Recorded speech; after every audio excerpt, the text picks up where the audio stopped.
Hi, Joni here. In today's video we'll talk about Elon Musk's 2025 high-tech version of child soldiers. Bloodthirsty warlords around the world have often seized power with the help of child soldiers.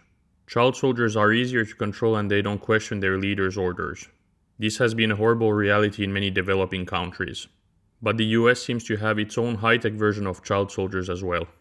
In DOGE, Musk seems to be using very young and inexperienced engineers.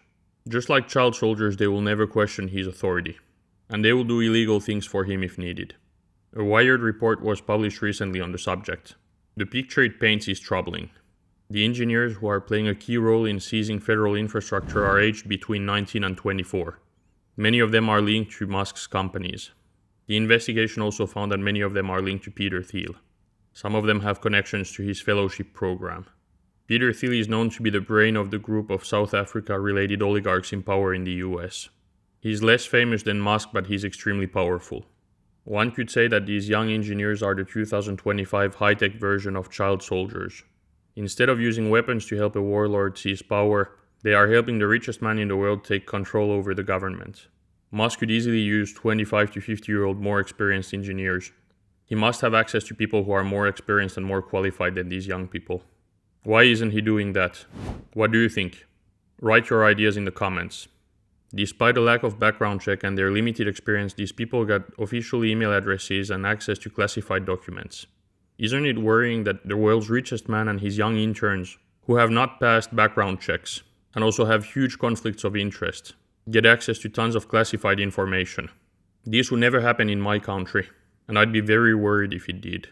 All these revelations add to the growing concerns over DOGE and what Musk is really trying to do with it.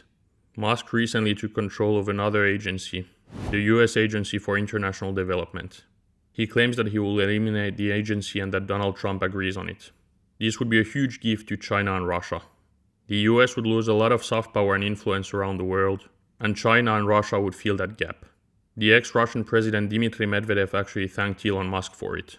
When Medvedev is praising you as an American, you have to think about what you've been doing, because something is wrong. And even more alarming, Musk, the unelected billionaire, has now access to the US Treasury payment systems. His influence is just too big. It's insane. He really bought himself into power by buying Twitter for $44 billion and giving $290 million to Donald Trump's campaign. It's actually hard for me to comment on it because this is something unprecedented. Elon Musk and Donald Trump are really doing their best to ruin the US and its alliances as fast as possible. China and Russia are getting a huge return on investment and they must be extremely happy about it. Americans who voted for Trump were extremely dumb and they should have known better. However, they did not vote for Elon Musk and for what he's doing right now. But if they accept it and don't fight back, then it will be their fault. Elected Democrats and the few Republicans that still have some courage should call this out.